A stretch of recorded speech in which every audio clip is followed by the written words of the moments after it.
सोचिए, एक बच्चा गांव में रहता है, उसके माता पिता मजदूरी करते हैं, घर में खाने के भी लाले पड़े हैं। दूसरी ओर एक बच्चा शहर में बड़े स्कूल में पढ़ता है, हर सुख सुविधा उसे मिली हुई है। अब सवाल ये उठता है, क्या ये दोनों बच्चे बराबर हैं? क्या इन दोनों को समाज में एक जैसी सुविधाएं मिलती हैं? क्या संविधान के अनुसार इनका हक एक समान है? हम कहते हैं कि हमारा संविधान सबको बराबरी का हक देता है, लेकिन क्या हकीकत भी ऐसी ही है? यही सवाल आज हम उठाने वाले हैं और समझने की कोशिश करेंगे कि संविधान में जो बराबरी का वादा किया गया है वो ज़मीन पर कितना सच साबित होता है। जब भारत आज़ाद हुआ तो सबसे बड़ी चुनौती थी एक ऐसा समाज बनाना जहां सभी को बराबरी मिले, जहां जाति, धर्म, लिंग और आर्थिक स्थिति से ऊपर उठकर सभी को समान अधिकार मिले।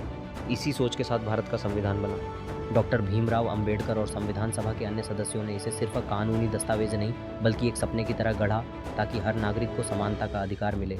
संविधान के वो अनुच्छेद जो हमें बराबरी का हक देते हैं। संविधान में कई ऐसे अनुच्छेद हैं जो यह सुनिश्चित करते हैं कि हर नागरिक को समानता का अधिकार मिले। अनुच्छेद 14 यह कहता है कि कानून की नज़र में सभी समान होंगे, यानी किसी भी व्यक्ति के साथ भेदभाव नहीं किया जाएगा, चाहे वह गरीब हो या अमीर, महिला हो या पुरुष, हिंदू हो या मुस्लिम, सभी को कानून के तहत समान माना जाएगा। अनुच्छेद 15 यह जाति, धर्म, लिंग, जन्मस्थान के आधार पर किसी भी प्रकार के भेदभाव को रोकता है। इसका मतलब यह है कि कोई भी संस्था, सरकार या व्यक्ति किसी को उसके धर्म या जाति की वजह से नीचा नहीं दिखा सकता। अनुच्छेद 16 यह सरकारी नौकरियों में समान अवसर देने की बात करता है, यानी किसी को भी सिर्फ उसकी जाति या धर्म की वजह से नौकरी से वंचित नहीं किया जा सकता। अनुच्छेद 17 यह अस्पृश्यता, छुआछूत को पूरी तरह खत्म करता है और इसे अपराध घोषित करता है, यानी किसी को उसकी जाति के कारण अछूत नहीं माना जा सकता। अनुच्छेद 29 यह कहता है कि सरकार को ऐसा समाज बनाना चाहिए जहां धन और संसाधनों का वितरण समान रूप से हो। अनुच्छेद 46 यह कहता है कि सरकार को दलितों, पिछड़े वर्गों और आदिवासियों को आगे बढ़ाने के लिए विशेष प्रयास करने चाहिए। संविधान ने तो हमें बराबरी का हक दिया, लेकिन क्या ज़मीन पर हर कोई बराबर है? नहीं। समाज में अभी भी जातिवाद, लिंग भेदभाव, गरीबी और अन्याय बना हुआ है। संविधान ने छुआछूत खत्म कर दी, लेकिन आज भी कई गांवों में दलित समुदाय के लोगों को मंदिरों में प्रवेश नहीं करने दिया जाता। कई जगहों पर उनके साथ भेदभाव किया जाता है।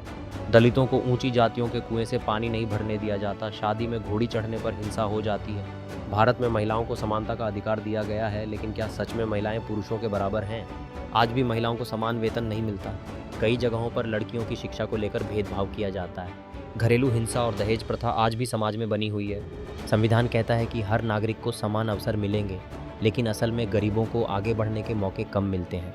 एक गरीब बच्चा सरकारी स्कूल में पढ़ता है जहां अच्छी शिक्षा और सुविधाओं की कमी होती है, जबकि अमीर बच्चे महंगे स्कूलों में पढ़ते हैं। नौकरी पाने के लिए अच्छी शिक्षा और कोचिंग ज़रूरी है, लेकिन गरीबों के पास इतने पैसे नहीं होते कि वे महंगी कोचिंग ले सकें। अच्छी स्वास्थ्य सुविधाएं अमीरों के लिए आसानी से उपलब्ध हैं, लेकिन गरीब इलाज के अभाव में दम तोड़ देते हैं। संविधान कैसे बना सकता है सबको बराबर? उदाहरण और समाधान। अब सवाल ये उठता है कि अगर संविधान ने सबको समानता का अधिकार दिया है तो बदलाव कैसे आएगा? इसके लिए हमें कुछ उदाहरण देखने होंगे। 1. शिक्षा का अधिकार, बदलाव की शुरुआत। राइट टू एजुकेशन एक्ट, शिक्षा का अधिकार कानून। यह कानून कहता है कि 6 से 14 साल के सभी बच्चों को मुफ्त शिक्षा मिलनी चाहिए।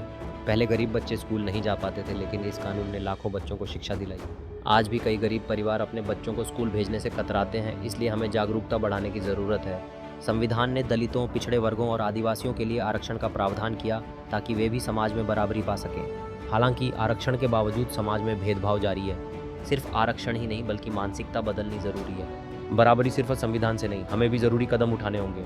संविधान ने हमें समानता का अधिकार तो दिया, लेकिन जब तक हम खुद समाज में बदलाव लाने की कोशिश नहीं करेंगे, तब तक असली बराबरी नहीं आ पाएगी। तो अब सवाल आपसे, क्या आपको लगता है कि भारत में हर नागरिक को बराबरी का हक मिल रहा है? अगर नहीं तो हमें क्या करना चाहिए? कमेंट करके अपनी राय बताइए और इस वीडियो को शेयर कीजिए, ताकि ये आवाज़ दूर तक पहुँचे। अगर आपको ऐसी और जानकारी चाहिए तो चैनल को सब्सक्राइब कीजिए और अगले वीडियो का इंतज़ार कीजिए। धन्यवाद।